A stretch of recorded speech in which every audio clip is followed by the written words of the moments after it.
Olá, bem-vindos e bem-vindos a mais um Vamos Falar de Fumo. Eu sou o Salviano e hoje comigo tenho o Vasco, o António, o André e pela primeira vez um convidado de fora da Liga bancada, o Miguel Pereira, que se junta a nós diretamente de Madrid, do seu confinamento castelhano. Neste programa vamos falar de muita coisa, mas vamos começar, como é óbvio, pelo último Grande Prémio, foi o Grande Prémio do Reino Unido, no domingo passado.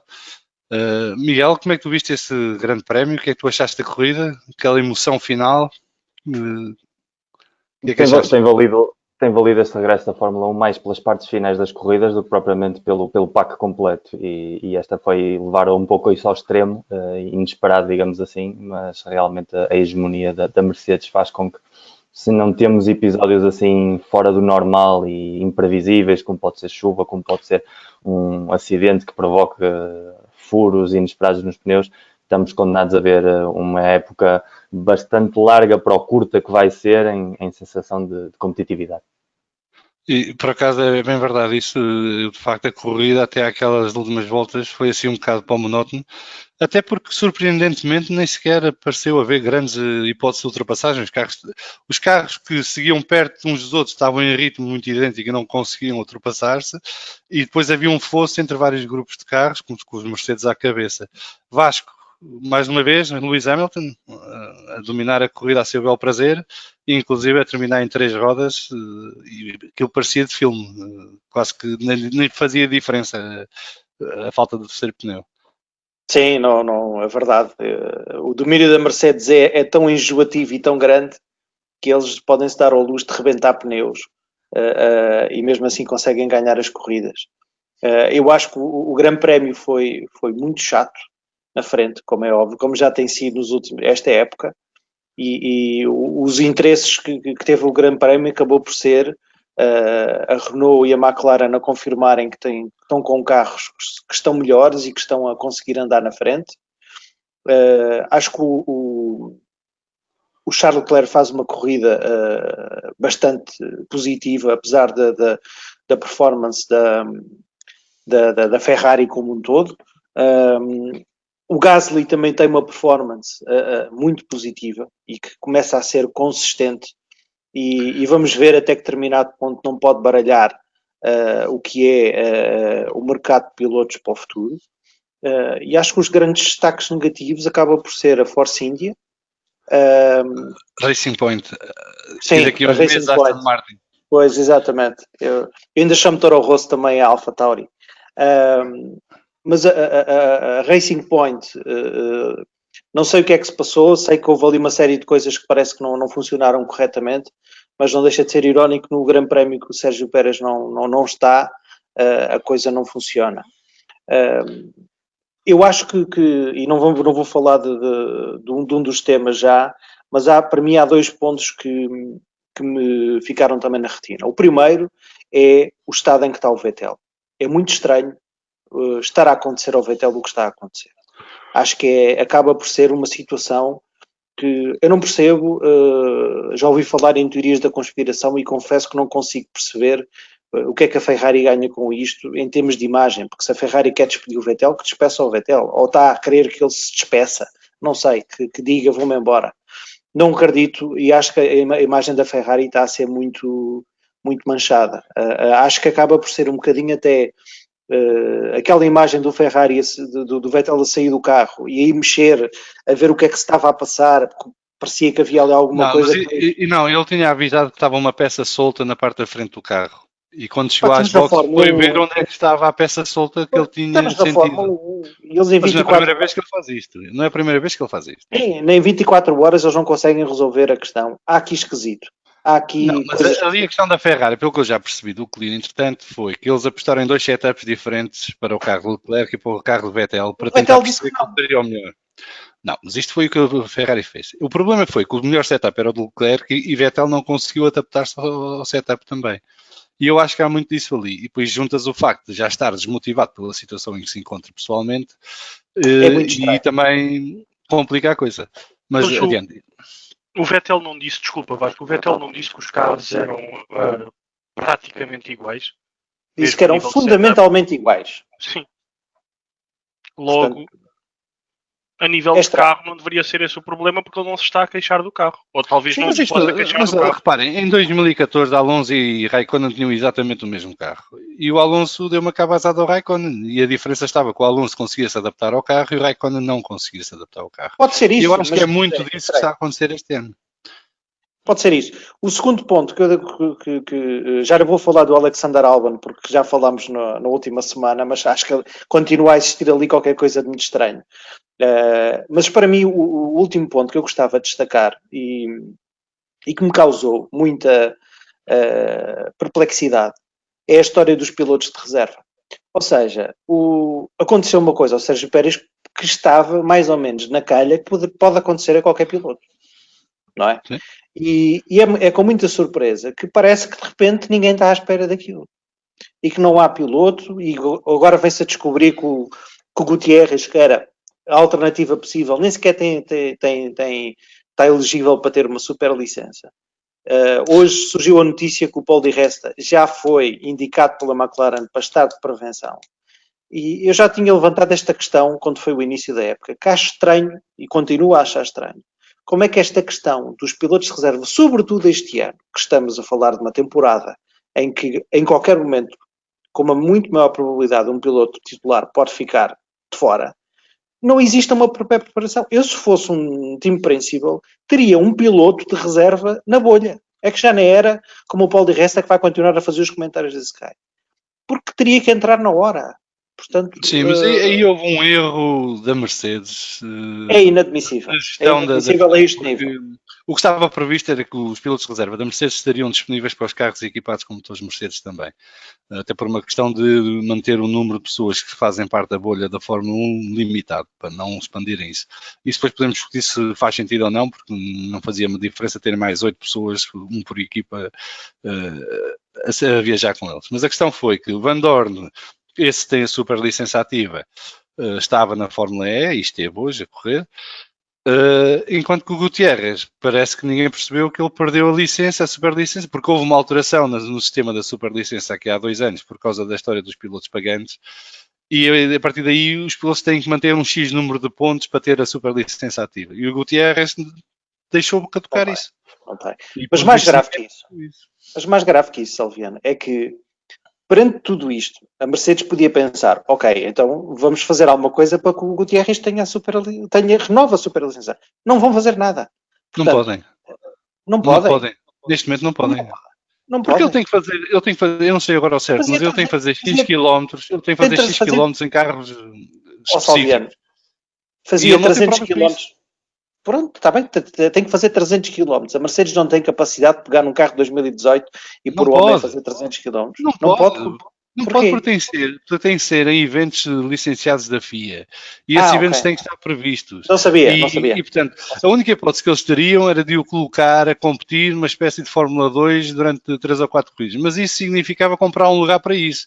Eu acho que eles vão procurar um piloto que tenha a super licença ativa e resolver o problema assim. Que façam isso. Agora, continuar com esta situação... Pelos vistos, há um que é o Hülkenberg, não é?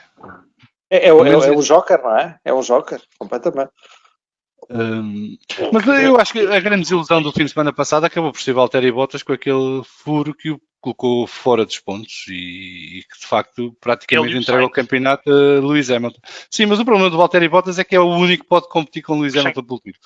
Nós já não tínhamos grande fé nessa questão, mas este percalço no domingo arruma com a questão completamente, porque de facto agora o Lewis Hamilton foi-se embora e o Valtteri Bottas nunca mais o apanha. Mas a culpa é do Bottas ou é da Mercedes? Eu acho que não é da Mercedes. A culpa é do pneu. A culpa é do pneu. E agora, se a culpa do pneu é por causa da Pirelli da Mercedes, já lá vamos. Mas, António, o que é que tu achas que vai ser este campeonato? É Lewis Hamilton sem nada e agora ver quem fica em segundo, terceiro, quarto, quinto e por aí? Pois, acho que é mais por aí, sem dúvida. Já tocaram um pouco, eu fiquei um pouco surpreendido com a ausência de ultrapassagens, que houve muitos carros a 1,5 segundo, 1,2, abaixo entre 1 e os 2 segundos e que não conseguiu ultrapassar. Foi o caso do Norris e foi sobretudo o caso do Bottas, que teve 45 voltas a menos de 2 segundos do Hamilton, mas nunca conseguiu. Eu sobre isso Eu sobre isso vi um tweet giro no dia da corrida, que era que a história do Hamilton e do Bottas fazia lembrar um pai a jogar com o filho FIFA, não é? E que para não parecer que a vazada, de vez em quando deixava o filho marcar um golito. E era muito isso, o Lewis estava a gerir muito a distância entre ele e o Bottas, sempre que o Bottas se aproximava, o Lewis fazia a melhor volta e ia-se embora outra vez. Portanto, aí na parte da frente nunca houve ali grande questão. Se bem que Bottas aguentava o ritmo de Lewis.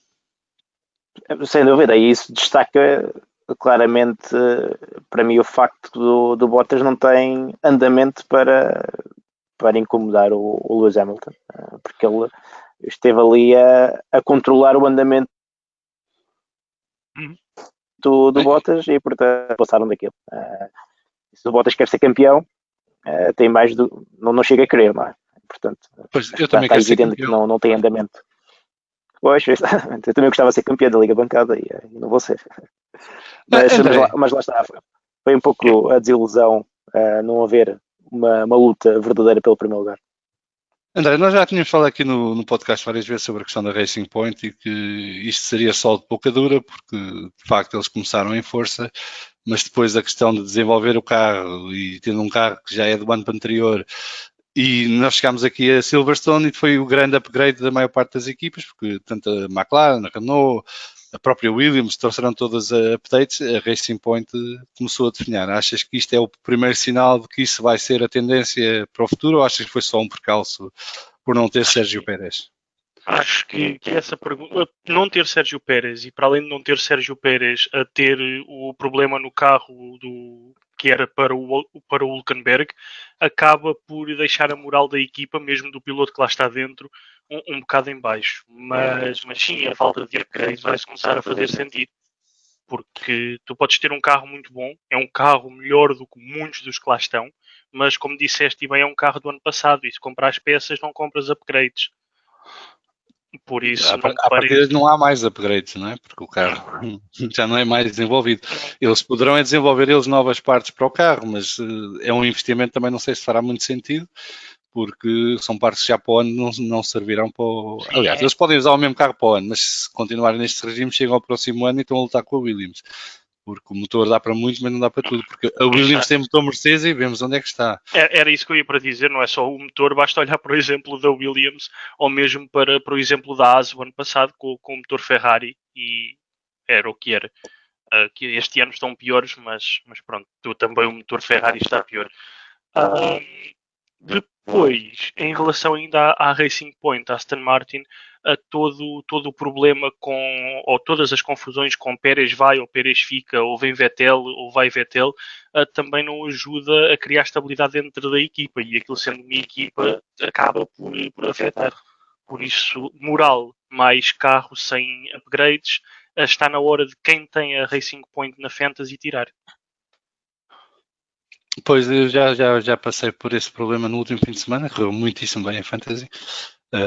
Tão bem que eu já acho que não vou jogar mais a Fantasy, porque já não tenho hipótese de recuperar depois deste fim de semana miserável. Mas, Miguel, mudando um bocadinho de assunto, falando alguma coisa, já mencionámos aqui a questão dos pneus da Pirelli. Parece que estamos a voltar um bocadinho a 2013, não é? Onde chegámos a Silverstone e a Pirelli teve que mudar de pneus. Eles este ano já disseram que não vão fazer, mas mais uma vez a Pirelli disse, como em 2013, que a culpa era das equipas. Por outras palavras, mas foi o resultado final. O que a Pirelli invocou desta vez é que havia uma janela para o pneu, que eram 34 voltas, e as equipas fizeram todas entre 38 e 40 voltas com esses pneus. E que, portanto, cederam o limite de vida previsto para o pneu. Em 2013 foi a questão das pressões, que tinham usado as pressões acima ou abaixo do que estava indicado pela Pirelli. Veio o grande prémio dos 70 anos da Fórmula 1 em Silverstone no domingo e desta vez vamos ter os pneus macios, é a gama de pneus mais macia da Pirelli. O que é que tu antevês que o pneu Gate vai dar no fim de semana? Em primeiro lugar, continua o problema do único fabricante de pneus. Isto afinal desde que se passou a esta modalidade de forma evidente, perdeu-se muito da competitividade que podia gerar e, por outro lado, sempre que há um problema, a marca de pneus tira o problema para as equipas, porque não tendo concorrência, não tendo nenhum problema no mercado, não têm também por que assumirem que têm de fazer melhor para a próxima temporada.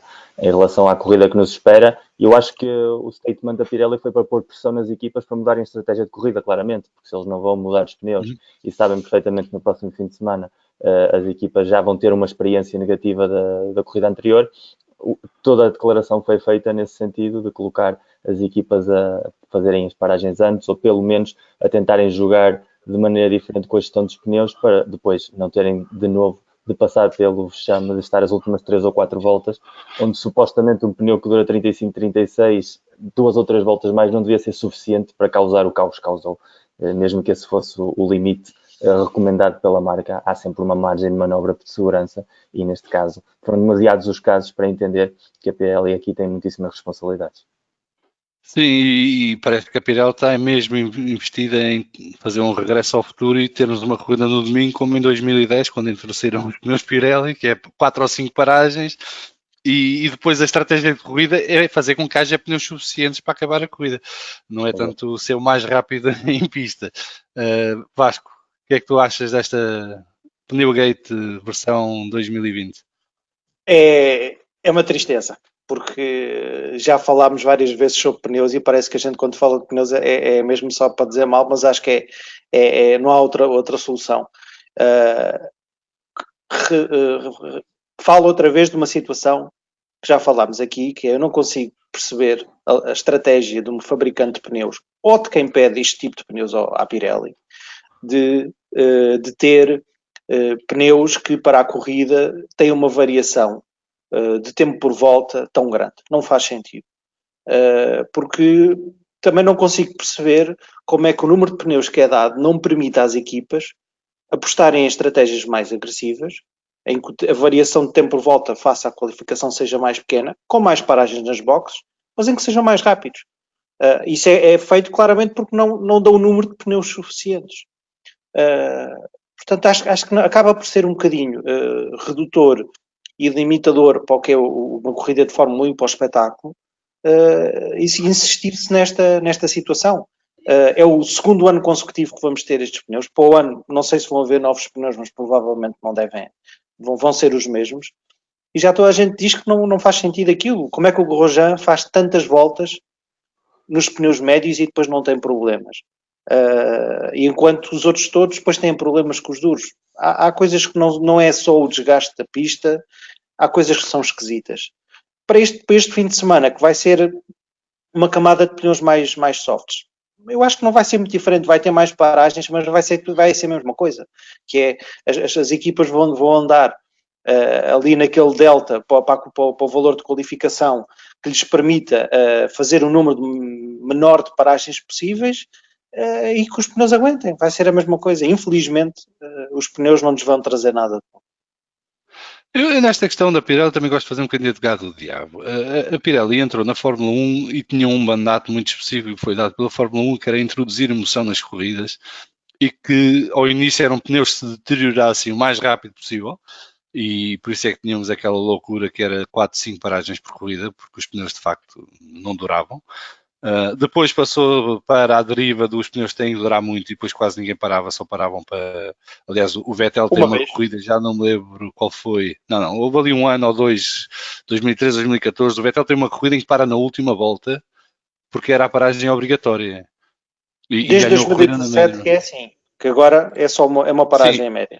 Agora, a Pirelli introduziu aqui há uns anos, há 2 anos, salvo erro, há 3 anos, a questão dos 3 gamas de pneus, que mudou, porque antigamente só havia 2 e eram fixas, e agora introduziu as 3 e tem as 5, eles têm 5 variedades de pneus secos, slicks, mas depois são vários tipos de pneu para seco.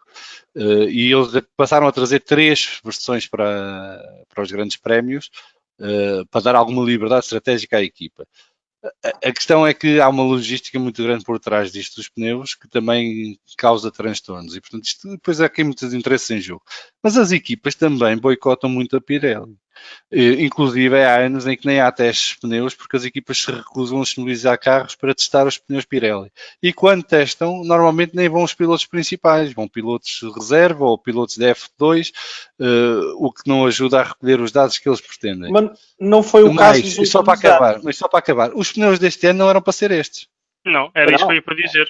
Eram para ser outros que foram vetados pelas equipas. Que eram mais duros e resistentes e que duravam mais, tinham menor performance ao início. Os pilotos não gostaram da sensação dos pneus, porque basicamente parecia que estavam a deslizar no gelo ao início, e então as equipas vetaram esses pneus e, portanto, regressaram estes pneus para esta época. E provavelmente serão os mesmos pneus para o próximo ano, porque já está tudo em cost control, com controle de custos, e portanto não estou a antever grande coisa. Mas a Pirelli não é culpada sozinha nesta questão. E há aqui muitas pandemias em jogo. Sim, Miguel, diz. Mas a Liberty, se quer realmente introduzir evoluções na Fórmula 1 a nível competitivo, que é o mandato que eles têm tentado explorar nos últimos anos, o sole supplier de pneus não serve, não funciona. Exatamente. Por muito. Essa é que é a questão. As hegemonias que nós temos visto na última década e meia, primeiro da Red Bull, agora da Mercedes, também se alimentou muito do sole supplier. Por exemplo, a grande hegemonia da Ferrari de Schumacher termina quando a Michelin consegue desmontar a hegemonia que a Bridgestone tem sobre a pista. Exatamente. Foi exatamente o ano em que a Michelin bate a Bridgestone claramente que a Ferrari cai a pique e deixa não só de lutar pelo título, como deixa de ser sequer a segunda escuderia em pista. E foi aí que o Alonso, a Renault e a Michelin conseguiram criar aquela fórmula mágica para derrubar a Ferrari, porque até aí era impossível. Agora mesmo, para eliminar a Mercedes com os recursos que tem a Mercedes, seria muito mais fácil para outra construtora conseguir, através de um outro fabricante de pneus, um carro com melhores prestações, do que estar a jogar exatamente com as mesmas armas que a Mercedes, que tem sempre maior orçamento, tem sempre maior trabalho de casa feito e que agora há sempre por si por vantagem. Sim, eu, por exemplo, eu sou grande fã da Pirelli porque quando eu era miúdo, a Pirelli era quem equipava a Benetton no tempo do Nelson Piquet. E na altura, a Benetton já não era Briatore, o Briatore tinha acabado de pegar na equipa, fazia uma coisa gira com os pneus Pirelli que lhes dava uma vantagem em relação às outras equipas. Eles iam para a pista com os pneus Pirelli e quando regressavam às boxes, eles tinham uma máquina que raspava o pneu e punha o pneu novo. Ficava um bocadinho mais fino, mas ficava com uma camada lisa e, portanto, o pneu podia ser reutilizado outra vez nas sessões de qualificação como sendo um pneu novo. E isso dava-lhes uma vantagem porque eles conseguiam fazer mais voltas em ritmo de qualificação que os adversários. E eu sou fã da Pirelli desde então. Mas, de facto, a ausência de um produtor de pneus a competir com a Pirelli nota-se e faz muita diferença na Fórmula 1. E não se percebe como é que a Fórmula 1 está a caminhar para um sistema de monopólio em todas as frentes, praticamente. Porque agora já se fala que querem que as peças dos carros também sejam iguais para todas. Isso é um bocadinho rebentar com o espírito da Fórmula 1, não é? E, na minha opinião... Isso era ter outra Porsche Super Cup, mas com carros mais aerodinâmicos. É uma Fórmula 2. Sim. E a Fórmula 1 vive muito deste dilema que, no fundo, é uma simbiose, que é piloto e carro, não é? E há muita gente que defende que deve ser um campeonato de pilotos e há outros que defendem que deve ser um campeonato de equipas. Eu acho que deve ser um campeonato das duas coisas. E o bonito da Fórmula 1 é ver as equipas e os pilotos a encontrar o ponto ideal para poderem bater as outras equipas e os outros pilotos.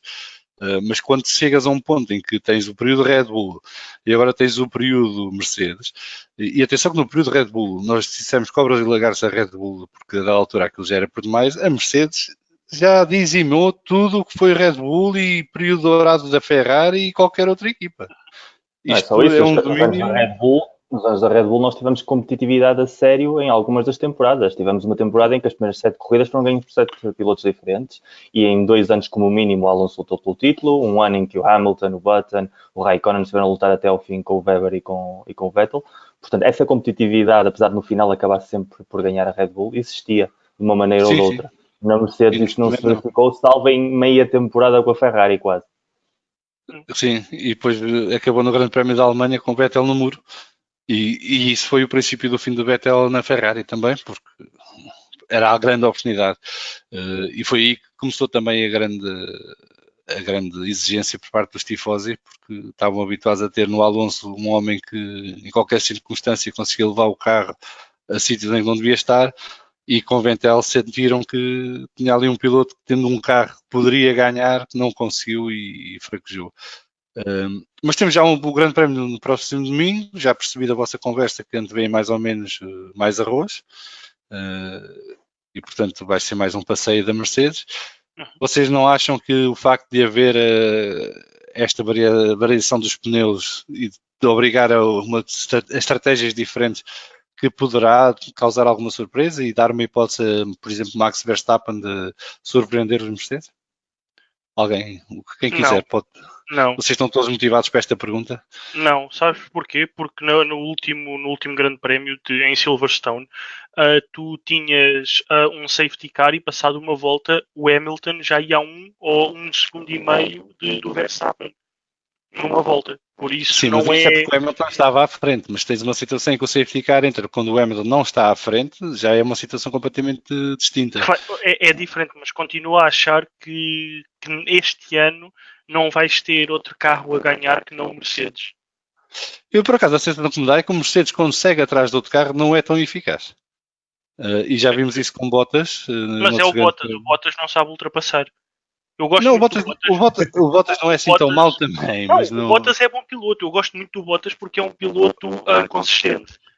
Mas quando é para ultrapassar, ele não ultrapassa. Viu-se no último Grande Prémio. Sim, não é tão assertivo quanto um Hamilton, um Ricardo, Sim. Mas tem esse ter para o segundo piloto, claramente. Todas as condições que uma escuderia quer para um segundo piloto. É um grande segundo piloto que garante ali os campeonatos todos porque não chateia o primeiro e um Barrichello, um Massa, um Coulthard, um Weber, um desse perfil. Não tem ambição para mais ou capacidade para mais, digamos assim. Eu diria que é um Irvine, não é? Não sei se lembram, em 99 o Irvine teve o Schumacher a trabalhar para ele meio ano e nem assim conseguiu ser campeão e tinha o melhor carro. Não foi meio ano, foram 4 corridas. Antes foi Mika Salo a trabalhar em 2020 era quase meio ano, vês? Não, mas eu lembro do Schumacher. Sim. Já não sei qual foi no Japão, salvo erro, em que o Irvine tinha que ganhar para ser... o último. Sim, foi o último. O Irvine tinha que ganhar para ser campeão. O Schumacher quase saía do carro para empurrar o Irvine para ele ser campeão e mesmo assim não conseguiu. E foi desolador essa época para a Ferrari. E curiosamente o acidente de Schumacher foi em Silverstone. Em Silverstone. E foi aí que perdeu a época. E nessa altura já ia a liderar o campeonato, salvo erro. Com 30 pontos de avanço, praticamente. Portanto, estava tudo feito para ser a Ferrari. Bem, o André tinha que ir resolver um assunto doméstico. Não, já voltou, foi rápido. Foi uma gata a comer pipocas. Isto é bom. E já que estamos a falar de Schumacher e 99, começa de facto a bater a saudade das épocas douradas da Fórmula 1 para nós, para a malta da nossa idade. Foi aquilo que se passou, final. Eu diria que a época dourada da Fórmula 1, pelo menos no meu tempo de vida, foi entre finais dos anos 70 e até meados dos anos 90. Em que de facto tivemos ali várias equipas, tiveram períodos de domínio que não foi domínio avassalador, à exceção da McLaren Honda em 2 anos, que de facto teve o melhor carro e tinha os 2 melhores pilotos nos seus carros, foi 88 e 89, mas de facto tivemos ali épocas brilhantes, com grandes pilotos, grandes carros, grandes equipas e com muita alternância entre eles. E agora olhamos para o que é a Fórmula 1 atual e vemos muita desolação e muita frustração, porque parece que mesmo quem consegue ter os recursos e a capacidade técnica e financeira para poder competir, não consegue chegar à Mercedes. E isso é o que se passa com a Red Bull, com a Ferrari e com a própria McLaren, que não é propriamente uma equipa pequena de fundo da tabela, apesar de ter tido aquele período com a Honda que foi o que foi. Vocês acham que faz sentido comparar anos 70, 80, 90 com o que se está a passar agora na Fórmula 1? Ou acham que isto é a evolução natural da Fórmula 1 e, portanto, vai ser mais disto que vamos ter daqui para a frente? Acham que é possível um regresso ao que era a competitividade na Fórmula 1 nessas décadas? Miguel, eu sei que tu tens uma opinião muito própria e particular sobre isto, que eu, por acaso, concordo com ela. Dou-te a palavra primeiro. Claramente não. Eu acho que aquilo que mudou radicalmente a Fórmula 1 dentro da sua essência de fundacional, digamos assim, ao que temos visto nos últimos quase 25 anos já, é a entrada da eletrónica nos carros, o controle que assumiu da produção dos monolugares e o final dos problemas de fiabilidade. Algumas dessas hegemonias que nós vivemos nos anos 60, 70, 80 e inclusive 90 eram sempre questionadas quando havia problemas de fiabilidade que agora pura e simplesmente não há. Quantos carros têm problemas e não acabam a corrida, dos carros de elite, durante uma temporada? Quantos abandonos há para um Hamilton, para um Vettel, que não sejam erros de pilotos? Quase nada. Em 1978, 77, por exemplo, o Mario Andretti ganhou mais corridas que o Niki Lauda e não foi campeão do mundo porque desistiu 6 vezes. Tinha um carro melhor, mas era um carro que era altamente irregular e, portanto, tanto ganhava corridas como desistia, e isso depois permitia a pilotos mais regulares serem campeões do mundo. Sempre que hoje em dia a fiabilidade não permita algo de surpresa no desenrolar dos grandes prémios, cada vez quem tenha mais orçamento, quem tenha uma estrutura, quem esteja atrás de um grande fabricante, vai ter sempre muito mais facilidade em ganhar, e essa competitividade maravilhosa que nós vimos durante essas décadas não faz sentido nesse cenário. Eu, por acaso, acho que a última vez que aconteceu o melhor carro não ser campeão do mundo, quando era de facto o melhor carro, foi em 2005 com o McLaren Mercedes, com Kimi Räikkönen e Montoya. Sim. Em que de facto era o melhor carro, mas não acabava a corrida. Houve ali metade da época que eles não conseguiam acabar as corridas de forma regular, sendo muito mais rápidos que os outros carros. E isso depois fez com que Renault e Ferrari se fossem embora. E depois, na segunda metade da época, já tivemos uma maior competitividade entre os três, em que a McLaren de facto conseguiu ganhar corridas e marcar muitos pontos. Mas, por exemplo, uma das coisas que a mim mete confusão na Fórmula 1 atual é a ausência de testes. Que nos anos, até há 10 anos atrás, digamos, era uma constante, não é? 11 anos atrás, parece que foi em 2009 que parou a história dos testes de livros, passou a ser regulado. O curioso é que acabaram os testes, porque supostamente quanto mais testes privilegiava as equipas mais fortes, a Ferrari privado, e a McLaren e a Williams também estavam muitíssimo, e o que vimos é que depois de acabar os testes, as equipas mais poderosas, como têm mais meios, saíram ainda mais beneficiadas do que tendo os testes. Acabou por ser uma contradição. E, por exemplo, eu lembro que a McLaren, por exemplo, era tradicional começar muito mal as épocas e depois ao longo da época recuperava muito terreno à conta dos testes, não é? E a Ferrari nos anos Schumacher punha vários pilotos a rodar em Fiorano e em Mugello, não em Mugello não, era em Mugello, era? Era em Mugello, o mítico Luca Badoer fazia quase... Exatamente, eles quase não saíam do circuito, ficavam lá, era a vida deles, era para dormir e correr com o Ferrari. Mas não era caso único, porque todas as equipas faziam testes. O nosso circuito de Estoril, e quem vivia perto de Estoril sabia disto, era muito frequentado por todas as equipas de Fórmula 1, várias vezes durante o ano. Isto, o ecrã do André é só ícones. E isto de facto acabou de repente com a desculpa do... Mas ficaste com uns ícones muito bonitos aí no ecrã, portanto não ficou preto, ficou tudo animado. Mas... sim, eu vi. É muito giro. É para dar animação às pessoas enquanto não veem a minha cara, por favor. Até me distraiu. Me distraiu mais que a tua cara, vê lá tu. Mas eu, por exemplo, surpreendo muito quando acabaram com os testes, com a liberdade de testes, porque era uma medida para contenção de custos. E depois, quando vimos o primeiro orçamento das equipas, depois dessa medida de contenção de custos, era maior do que o orçamento que tinham no ano em que tinham testes. Portanto, isso foi tudo uma tanga. O objetivo aí foi para minar a Ferrari, porque havia a percepção que era por isso que a Ferrari tinha o domínio que tinha. E, portanto, foi uma decisão política, não foi uma decisão que tivesse que ver com o aspecto esportivo ou financeiro da Fórmula 1. E depois o outro grande problema para mim que há na Fórmula 1 atual é que a Fórmula 1 atual é corporate, não é racer. Enquanto nós nos anos 70, 80, 90 tínhamos equipas que eram lideradas por racers e pessoas que vinham do meio, não é? Que tinham subido a pulso desde mecânico ou piloto até team manager ou equivalente.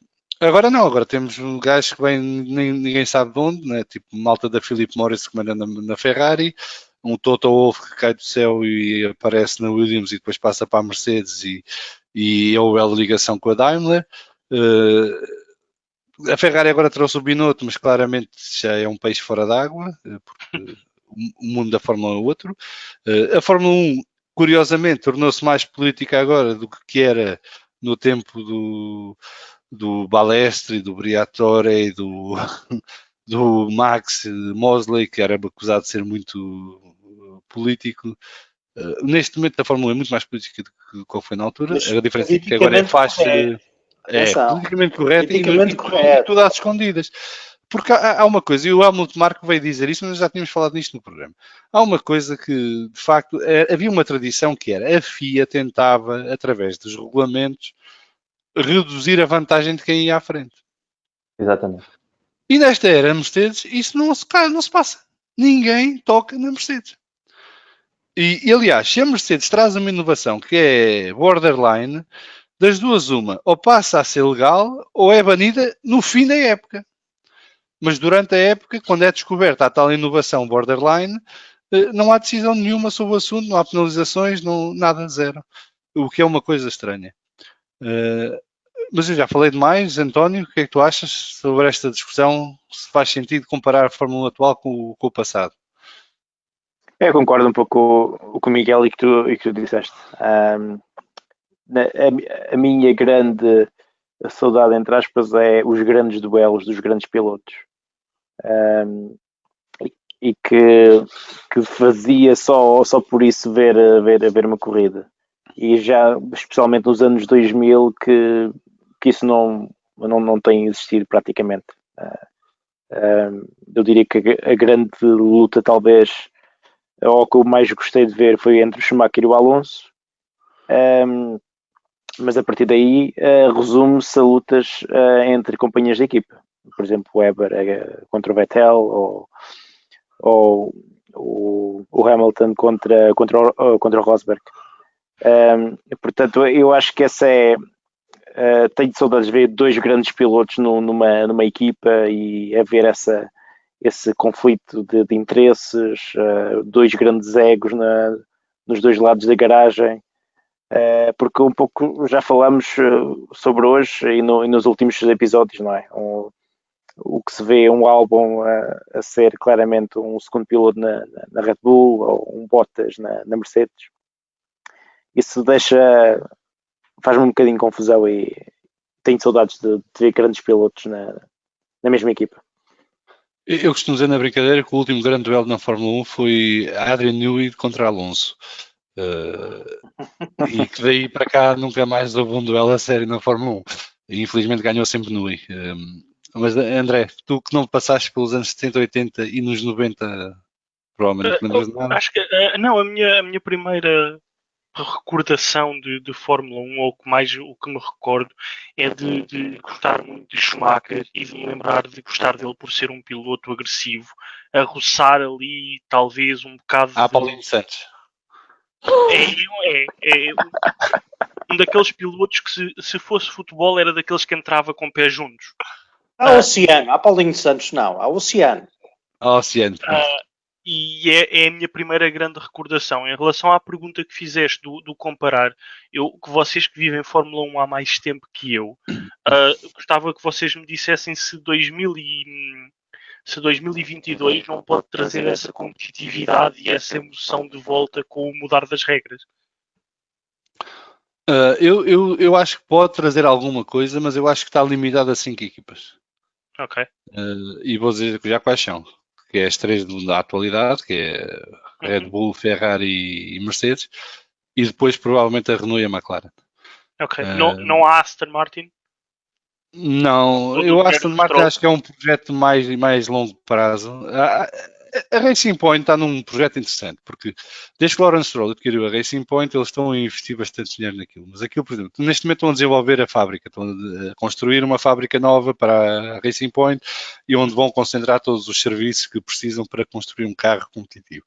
Isso agora está em stand-by por causa do Covid, portanto já foi atrasado, só em 2022 é que estará pronta em princípio.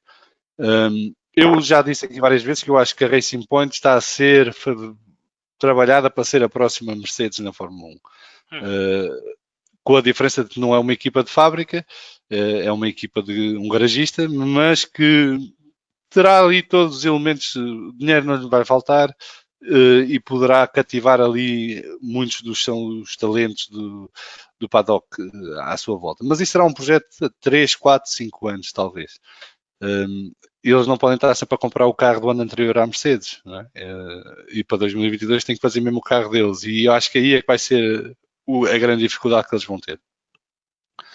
Enquanto que a Renault, a McLaren, a Mercedes, a Red Bull e a Ferrari tem nas suas equipas técnicas pessoas que já passaram por várias destas alterações de regulamento. E aliás, se vocês forem a ver, já estiveram todos em equipas campeões do mundo. Portanto, tu vais a ver os quadros técnicos destas 5 equipas e é tudo gente que já ganhou campeonatos do mundo, já ganhou muitas corridas, que trabalhou com Alonso, com Schumacher, com Hamiltons, portanto tem muita experiência acumulada. E eu acho que no momento em que se mudam as regras, isso poderá fazer. A grande questão para mim é os motores. Ok? E se a Renault conseguir manter a tendência atual e chegar a 2022 já encostada à Mercedes, porque eu acho que a Mercedes, com a saída da Andy Cowell, vai deixar de desenvolver este motor. Porque, como houve um congelamento de motores até 2026, eu acho que a Mercedes não vai gastar mais dinheiro a desenvolver este motor. Até porque eu acho que este motor está a correr capado. Ok? Portanto, eu acho que a Mercedes nem sequer está a correr com o motor a 100%. Ainda tem ali alguns cavalos guardados no bolso. E, portanto, eu acho que se a Renault conseguir continuar a encurtar as distâncias, porque a Renault neste momento é o segundo motor na Fórmula 1 em potência. Se conseguirem encostar à Mercedes, então poderemos ter aí muita competitividade. E daí também a aposta do Alonso na Renault, no regresso à Renault. E a Renault vai ter uma grande vantagem em relação à Mercedes e Ferrari e Honda, é que a Renault não vai ter equipas clientes. Era isso que eu Eles ia vão para estar perguntar. concentrados. Vês isso como uma vantagem? Não ter alguém a dar dinheiro? Vejo, porque a Renault não precisa do dinheiro das outras equipas, eles querem ganhar o campeonato do mundo ou querem ganhar corridas. A Renault vê isto como a Mercedes viu isto quando entrou em 2009, 2010, quando quis comprar a sua equipe. Isto é uma operação de marketing para uma equipa como a Renault. Portanto, o que eles querem é uma equipa vencedora, ganhadora, porque isso vende muitos carros depois, no mundo inteiro. Okay. E a Mercedes, por exemplo, que gasta 600 ou 700 milhões de euros por ano na equipa de Fórmula 1, só em vendas, vais ver o aumento de vendas desde que entrou na Fórmula 1 para cá, em termos de unidades, e já recuperou N vezes o dinheiro que investiu. E eu não sei se é a razão, mas o meu sogro só compra Mercedes. Pá, eu conheço muita gente que só compra Mercedes porque acreditam que são carros que duram para sempre. E pronto, já tinham esse bom marketing, mas a Mercedes, desde que começou a ser campeão do mundo, é líder de vendas. Portanto, e isso funciona. E assim como a Renault foi nos anos 2000 a 2010, porque teve aquele período ali no meio em que foi campeão do mundo, e depois, mesmo 2010, 2011, 2012 ainda foi Renault, Red Bull Renault, depois passou a Infinity, não é? Que é outra marca do grupo Renault. E que também tem a ver com as relações Red Bull Renault. Não, mas eu acho que aí de facto poderá haver alguma aproximação. E depois é assim, se tu tiveres pilotos nestes carros, nestas 5 equipas, que consigam estar ali a meio segundo uns dos outros, vais ter muita competitividade e muita luta, como tiveste em 2010, por exemplo, que foi a última vez que tivemos 3 ou 4 equipas ali a meio segundo do melhor carro. E em 2010, não sei se estão recordados, que para mim foi o último grande campeonato do mundo de Fórmula 1, cada grande prémio havia 5, 6 potenciais ganhadores.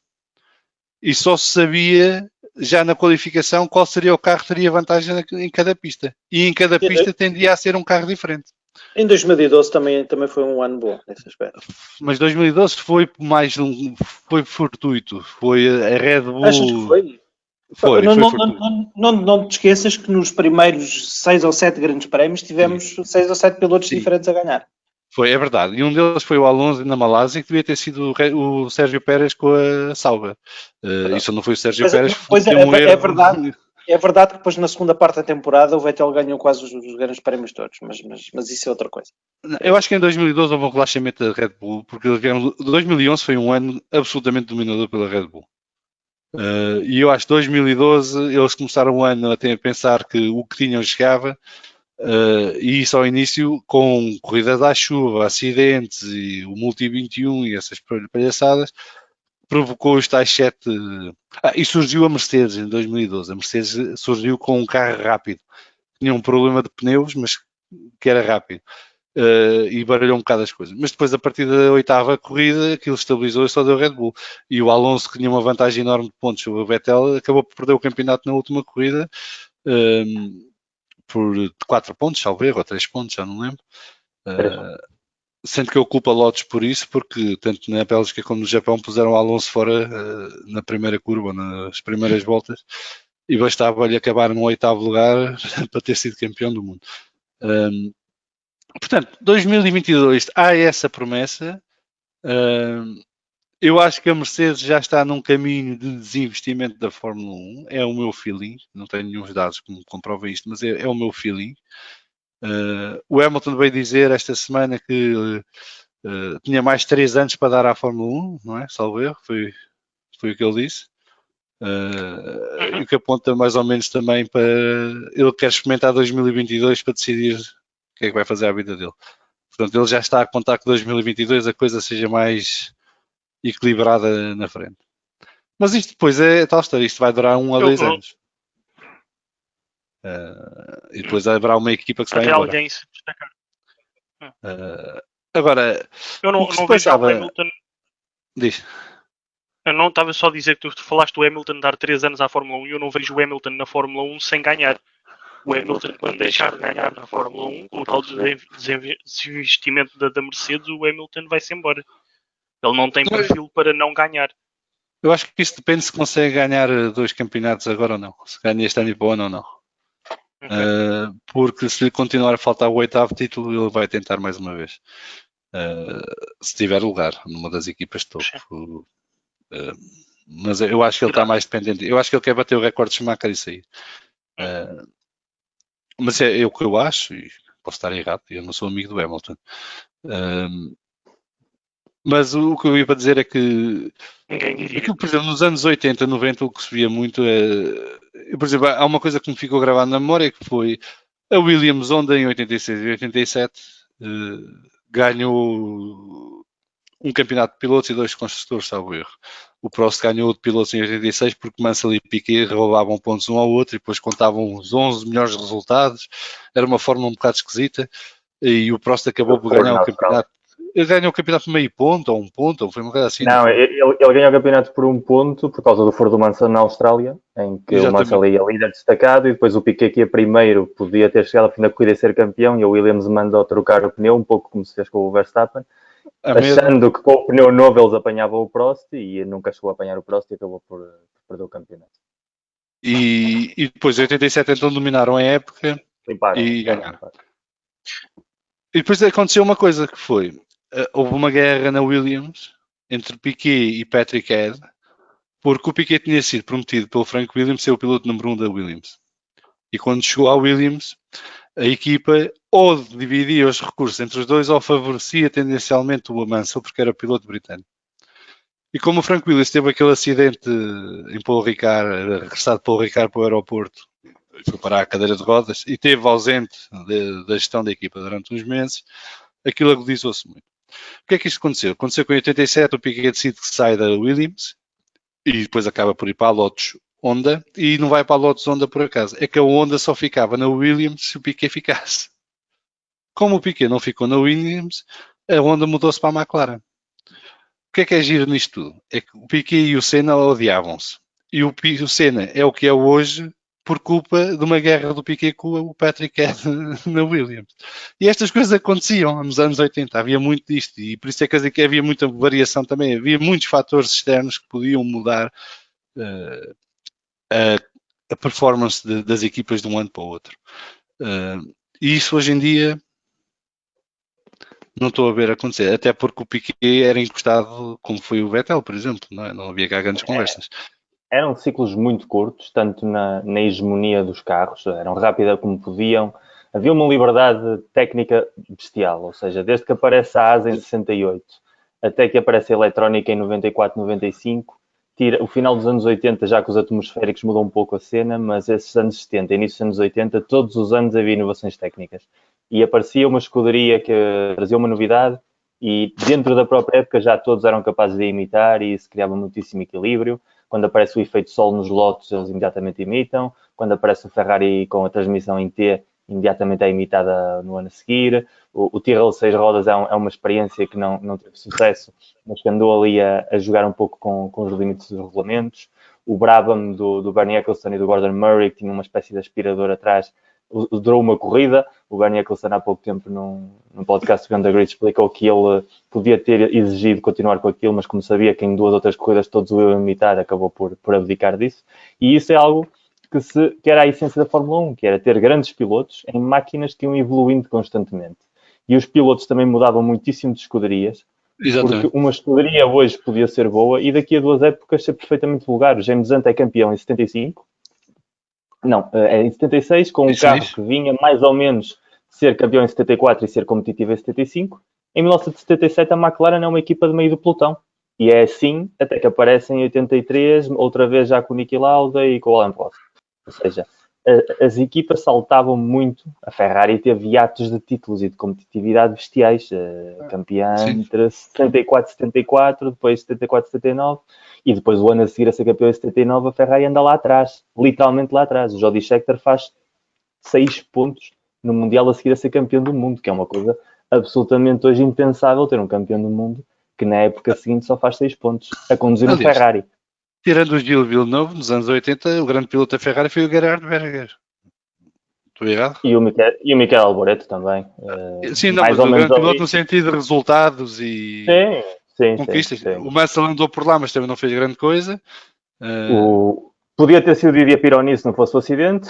Depois o René Arnoux e o Patrick também duraram pouco tempo. E depois teve ali a época do Alboreto e do Gerhard Berger, que realmente com aquele carro pouco mais podiam fazer do que o que fizeram.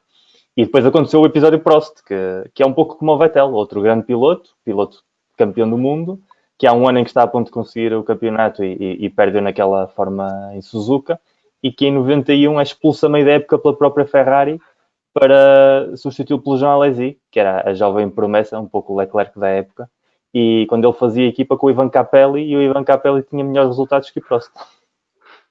O Ivan Capelli, que era grande piloto, apesar de tudo. Eu gostava muito dele. Aqueles Leitenhaus, aqueles Marsas. Eu adorava os Leitenhaus. Atenção, eu era grande fã da Leitenhaus. O carro era fantástico. E toda a história do Leitenhaus é fantástica, mas no sentido do Sci-Fi Channel, não é?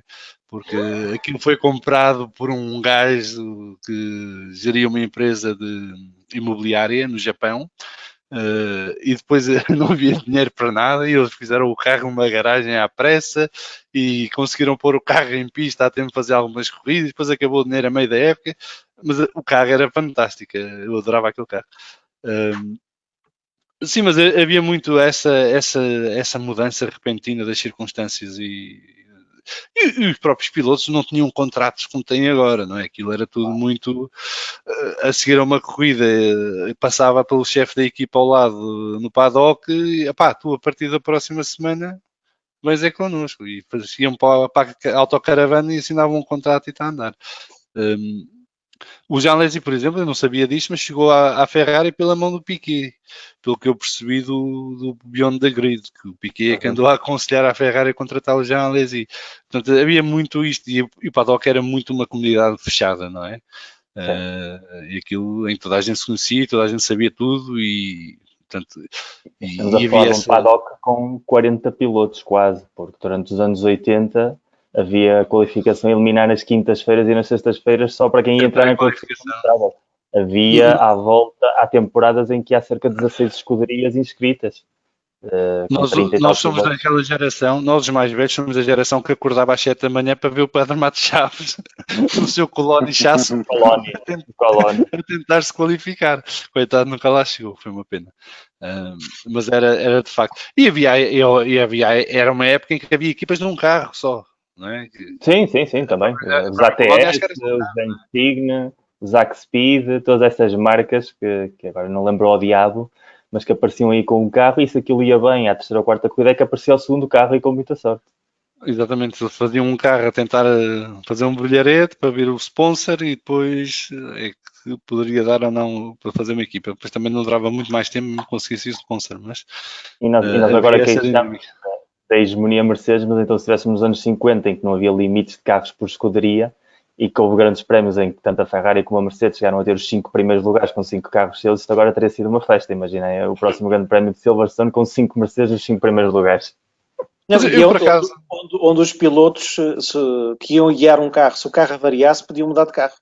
Trocavam de carro. E dividiam os pontos a meio. Aliás, exato. O Fangio ganhou um mundial assim.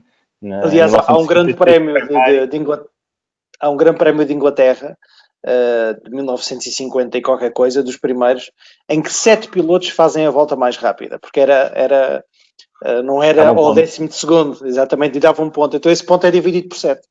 É uma coisa extraordinária. Era maravilhoso. Eu, por exemplo, uma das coisas que eu achava muita piada quando era miúdo era a vida dos pilotos de Fórmula 1. Que eu seguia muito a Fórmula 1. Os meus pais ainda hoje têm um quiosque. E eu tinha acesso à imprensa portuguesa e estrangeira. E eu consumia tudo o que fosse Fórmula 1 na altura. E a vida dos pilotos era assim uma coisa muito rocambolesca. Aliás, aquilo chamava-se o Grande Circo, não era por acaso. Porque, de facto, os pilotos, aquilo era todo um mundo à parte, porque eles viajavam todos juntos, viviam todos juntos e depois cada um tinha o seu estilo de vida mais radical. Quer dizer, o Hamilton é um menino de cor ao pé dos pilotos dos anos 70, 80. Isso que tu contas, eu, a quem nos ouve, recomendaria em primeiro lugar ver um filme, que é o Grande Prix de 1966, precisamente, Isso é muito bom. que inclui pilotos reais, que fizeram de atores, que contam um pouco essa dinâmica, e ao contrário das biografias de jogadores de futebol, que são a pior coisa que há à face da Terra, as biografias de pilotos de carros são espantosas. São Porque a espetaculares. quantidade de histórias e de episódios que eles contam é de olhar para a Fórmula 1 de agora e é o que me dizes tu, achar que estamos perante uma creche autêntica em comparação com esses anos. E essa gente jogava a vida em cada grande prémio, viam morrer os amigos e tinham de ter um estofo emocional tremendo para inscrever-se na corrida a seguir, porque estamos a falar de épocas em que tu te tinhas de inscrever de corrida para corrida. O número que levavas no carro variava de corrida para corrida porque era o número da inscrição. E podias correr ao ano 40 grandes prémios entre Fórmula 1, protótipos, Fórmula 2, Fórmula Sport, Fórmula 4, e era uma vida completamente diferente daquela que hoje associamos aos pilotos de Fórmula 1. Eu acho que hoje em dia os únicos que ainda fazem uma vida parecida com isso são os miúdos que começam a carreira no kart, não é? Que ainda vão com o pai aos fins de semana, pela estrada fora, a dormir onde calhar, para ir fazer as corridas, para depois na segunda-feira já estar outra vez de volta na escola, não sei. Eu por acaso lembro-me de ver um documentário sobre o Alonso, não foi há muito tempo, foi aqui há uns... Quando ele saiu da Ferrari, acho eu, em 2015, em que ele contava como é que era a vida dele quando era miúdo, né? Portanto, ele chegava à quinta-feira, saía com o pai e iam para onde fosse para fazer a corrida de carro, não havia dinheiro para aviões, e depois ao domingo a seguir à corrida, lá voltavam eles a correr para as Astúrias para o Alonso estar nas aulas na segunda-feira de manhã. E acho que ainda hoje os miúdos mais de famílias de classe média, não diria de classe baixa, mas de classe média, é assim que ainda conseguem meter os miúdos a competir no desporto automóvel. E é aí que eu acho que a FIA podia fazer alguma coisa para melhorar a situação. Não é? É aí que eu acho que há maior desigualdade, que eu acho que no desporto automóvel onde a desigualdade é maior é no acesso ao desporto automóvel. Não é depois nas fórmulas mais à frente haver mais distribuição geográfica ou menor distribuição geográfica dos pilotos, porque aí já está escolhido, não é? E acho que é isso que a mim me incomoda um bocado nesta campanha toda do Hamilton, é não o ver a puxar por uma coisa desse género, por exemplo. Ele gosta muito de fazer o punho no ar e o joelho no chão, mas não há uma mensagem política forte que motive as forças políticas da FIA e a própria Liberty a desenvolver um sistema mais justo de acesso à prática do desporto automóvel. Porque para estar dentro do desporto automóvel não é como nos desportos de bola, que tens de comprar uma bola, um equipamento e umas sapatilhas. Não, mas por exemplo, começas a ter projetos. Mas começa a ter projetos. Por exemplo, o Alonso tem a sua academia de karting. E aquilo os miúdos não têm que ter nada. Só chegam lá, fazem os testes, os melhores são escolhidos e depois competem. E porquê é que não há um programa deste, uma escala maior, promovido pela FIA, a nível nacional, para captação de talentos para o desporto automóvel? Não é? Porque é que tem que ser um piloto, neste caso ex-piloto, quase a ser piloto outra vez de Fórmula 1, do seu bolso e com os seus patrocinadores a construir este tipo de projeto? Mas era simples, bastava a FIA dizer que as equipas tinham que ter uma espécie de academia que começava no kart. Mas as equipas já têm academias, a Red Bull tem uma academia, a Mercedes tem uma academia, a Ferrari tem uma academia, mas isso é muito limitado e começa já muito tarde. Não é e muitas dessas academias, atenção, são a pagar, não é? E é negócio a Jorge Mendes, não é? Não, isso é a pagar. Eles para lá estar têm que pagar. Não, mas quando eu digo que é a Jorge Mendes, é no sentido que estão usadas para colocar lá pilotos que podem vir ou não vir a ser pilotos de jeito para o futuro, não é? É O muito que tu para estás a gestão. dizer é a FIA fazer uma coisa desse género, como fez com a W Series. É reunir um conjunto de mulheres, deu-lhes condições e as melhores vão competir. Sim, se bem Mas que eu quer acho que dizer, aí a minha dificuldade com o W Series é que eu acho que isto é muito fantochada para inglês ver. Portanto, eles tiveram ali um momento em que foram muito pressionados por causa da ausência de mulheres no desporto automóvel e criaram a W Series, que pronto, é um passo no sentido certo, mas que é muito para tirar a fotografia e dizer que há. Porque tu vais a ver quem são os pilotos é o e de onde é que politicamente vêm. correto. É o politicamente correto. Por exemplo, uma rapariga aqui da Aveiro que quer ser piloto de automóveis não tem acesso à W Series. Não é? E, portanto, essa ausência, há aqui uma barreira muito grande e os teus pais têm dinheiro ou não tens hipótese. E portanto, e pode ser o melhor piloto do mundo e ninguém sabe. Mas olha que, apesar de tudo, continuam a existir muitos casos de pilotos que não têm posse. O Alonso, o Hamilton, o Ocon. Sim, mas esses vêm de famílias de classe média já, Olha que propriamente. o caso. O Albon é o que tem a história mais próxima do que estamos a falar aqui. O próprio Ocon também tem uma história muito que não é de grande. Ok, eu acho que aqui a nossa divisão é conceito de classe média. Sim, acredito que sim. Para mim, classe média são pessoas que têm emprego, têm a sua casa, que pagam as suas contas a tempo e horas e que podem não dar para muito mais. O que estamos a falar, no caso do Ocon, é o pai trabalhava noite e dia para pagar a carreira do filho. Claro. Quer dizer, isso pode ser classe média, mas é uma vida de sacrifício, não é? Claro que é. Não deixa de ser. Contra. Não, quando comparamos isso com o Lance Stroll, não é comparável. Mas para mim a diferença entre uma família de classe média e uma família de classe pobre é que uma família de classe pobre, o pai podia trabalhar noite e dia, à meia-noite e dia, claro, e continuava a não chegar para poder suportar os filhos no que quer que seja, nem que fosse comprar o capacete para o miúdo ter um capacete para correr. E essa é a diferença para mim. Obviamente que quando digo classe média não quer dizer que eles sejam well off, não é? Bem na vida e que não, são famílias de trabalho que depois se sacrificam para que os filhos, em vez de estudar para a universidade, possam praticar um desporto, neste caso o desporto automóvel, mas há outros casos, né? Porque há quem faça o mesmo para os filhos serem atletas de alta competição ou jogadores de futebol, se bem que o jogador de futebol já é mais na lógica do casino, não é? Porque se correr bem, sai-lhes a sorte grande, não tem que fazer mais nada do resto da vida. O desporto automóvel nisso, apesar de tudo, é muito mais limitado porque há muito menos lugar. Não é? Só há 10 equipas de Fórmula 1. De certa forma, até os anos 90 também não havia tantos pilotos abaixo da classe média a chegar à Fórmula 1. O que havia, sim, era muita gente que era mecânico e que entrava na Fórmula 1 pela capacidade que tinha de exercer o seu métier, digamos assim, nas corridas. Ou seja, pilotos que vinham de trabalhar em garagens desde muito putos e a partir daí ter os conhecimentos suficientes em carros que a nível de aerodinâmica ainda eram bastante limitados, de poder aplicar estes conhecimentos, e daí que gente como o Jackie Stewart, como o Jim Clark, que vinham de meios claramente pobres e humildes, mas que tinham esse background técnico, pudessem triunfar em comparação com pessoas de outro nível económico, como era, por exemplo, já o Graham Hill ou até o John Surtees. A partir do momento em que a parte da aerodinâmica ganhou a parte da mecânica, então essa porta também se fechou e a partir daí o dinheiro era a única forma de poder entrar.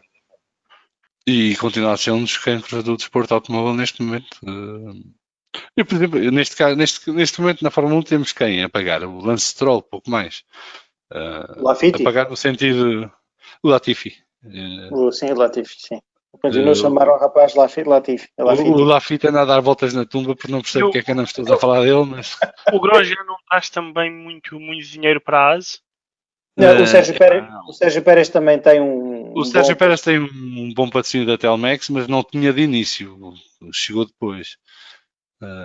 Eu acho que ele, quando entra na Fórmula 1, não tinha já a Telmex. Não, eu acho que ele não, é apoiado pelo Carlos Slim desde Sim, desde o início.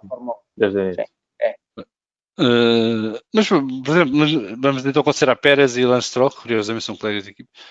Não são, nenhum nem outro é mau piloto, não é? Por acaso nós estamos numa era em que tínhamos 2 pilotos pagantes, que sejam o Latifi, vamos ver se é bom ou não, está num carro que não permite mostrar muito. Eu acho que o Stroll é um piloto médio-baixo, não acho que seja eu acho que há piores pilotos que o Stroll na Fórmula 1, muito sinceramente, e começo pelo Grosjean. Coitadinho, é tão mal compreendido. Não é ser mal compreendido. O Grosjean teve todas as oportunidades e mais algumas para mostrar serviço. Ok? Ele chegou à Fórmula 1 pela Renault, foi companheiro do Alonso, foi trocado na Renault para voltar à F2 porque aquilo não estava no ponto. Voltou a ser campeão da F2, voltou à Fórmula 1 pela Lotus. Na Lotus teve ali 2 anos bons com o Raikkonen, em que deu luta ao Raikkonen e conseguiu inclusive fazer o seu único pódio na Fórmula 1, ou os 2 únicos pódios que tem, não sei, agora não me lembro. Mas é um piloto que depois nunca mostrou nada de excepcional e continua ali. Não é? Como nós estávamos a dizer há pouco, nos anos 80, agora estava no Zack Speed, se quisesse estar ali. Exatamente. Estava ou no Coloni a pagar em vez da Fundação Mateus. E portanto há casos na Fórmula 1 que a mim me impressiona a longevidade de alguns pilotos. Eu, por acaso, acho que o Stroll é um piloto médio-baixo. Não acho que seja um fracasso como piloto. Acho que é um piloto que é competitivo em algumas pistas. Eu acho que ele precisa de condições muito próprias para ser altamente competitivo. Por exemplo, na Hungria fez uma corrida belíssima. Não cometeu nenhum erro, foi rápido, esteve sempre ali no grupo da frente, podia ter feito um pódio. Já fez pódio em Baku, que não é propriamente uma pista fácil. Mas acho que é um piloto que não consegue render a 100% todos os grandes prémios e em todas as circunstâncias. Acho que ele precisa ali de um mindset. Acho que nisso é um bocado como o Bottas, se quiserem. Eu São acho pilotos que o Stroll tem outra coisa, é que o Stroll é muito novo, tem 21 anos, não nos vamos esquecer sim. disso. E eu acho que isso também ainda é um bocadinho espelho dos resultados que ele tem. E isso é uma das razões pelas quais o pai Stroll quer o Vettel. E já tinha querido o Alonso. Ensinar Eu o filho. quero alguém ao lado do filho que tenha experiência e que saiba o que é ser campeão do mundo e ganhar corridas, que é para ele poder viver disso, não é? Porque a grande aposta do Stroll é o filho, não é Racing Point e ser campeão do mundo com a Aston Martin. Né? O grande objetivo dele é que o filho seja campeão do mundo um dia. Gasta o que tiver que gastar. E, portanto, é muito por aí que ele também agora fez o aliciamento ao Vettel, que parece que já está acordada a coisa. Não é? Já houve vários relatos que saíram, que houve um encontro assim ao Grande Prémio de Silverstone, em que basicamente a coisa ficou selada. E, portanto, eles devem estar à espera que se anuncie o resultado desta investigação à Renault da queixa da Renault, que a partir será sexta-feira de manhã, para depois então anunciarem que o Vettel se vai juntar à equipa. E aí eu espero que o Sérgio Pérez rapidamente anuncie que se vai juntar à AS e finalmente o reino de Grosjean acaba.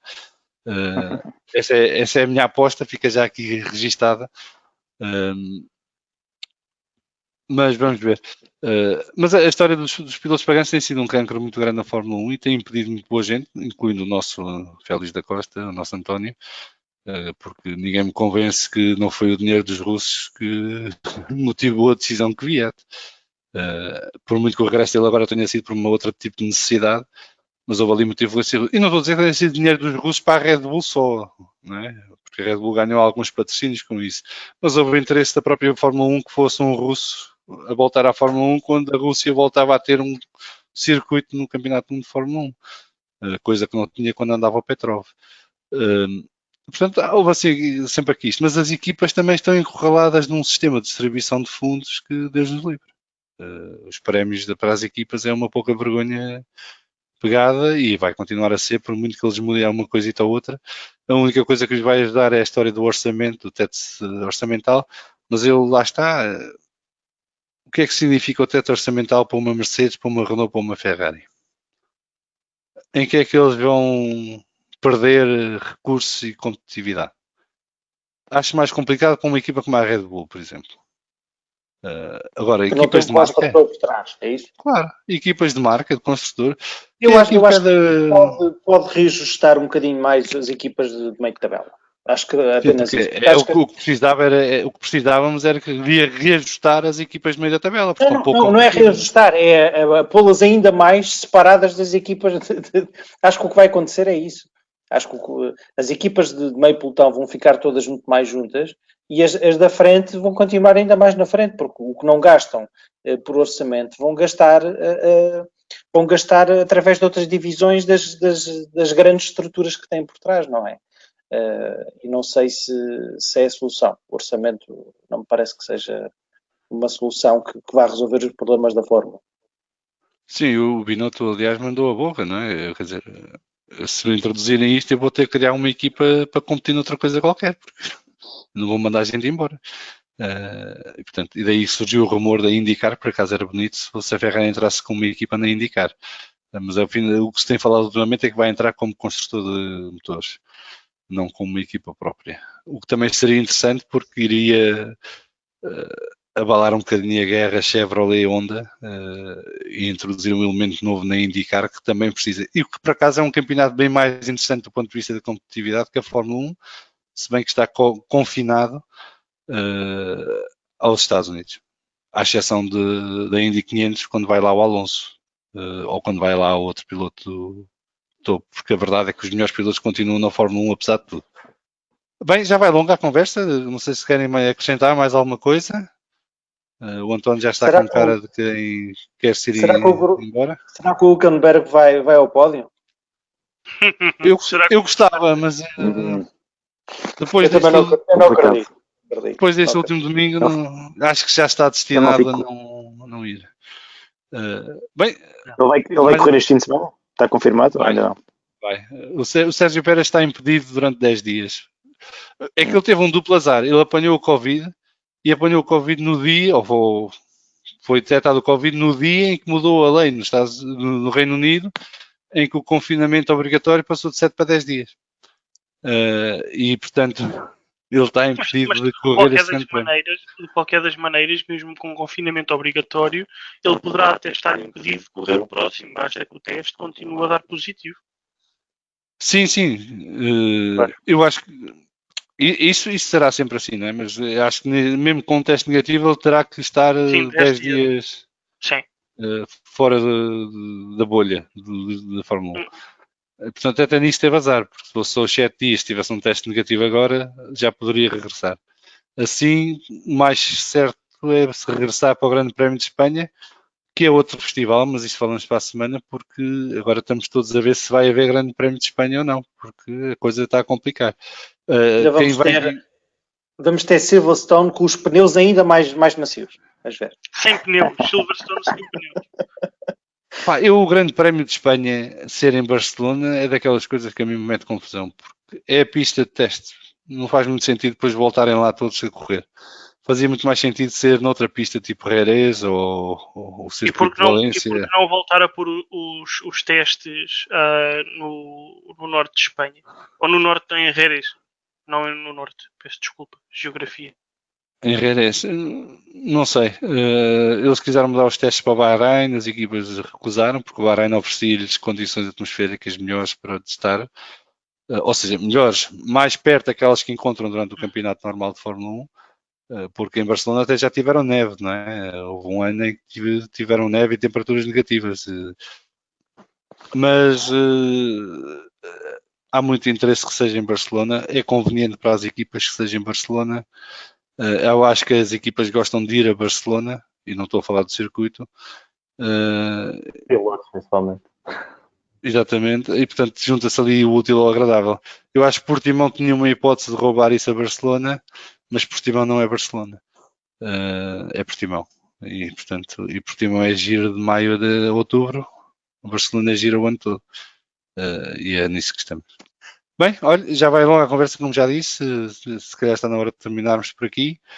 Queria agradecer-vos a todos, André, Vasco e António, e especialmente ao Miguel por se ter juntado a nós hoje.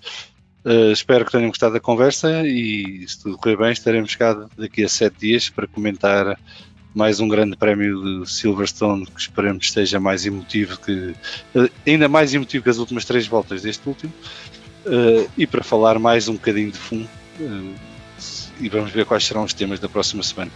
Bem, fiquem bem, até para a semana e obrigado.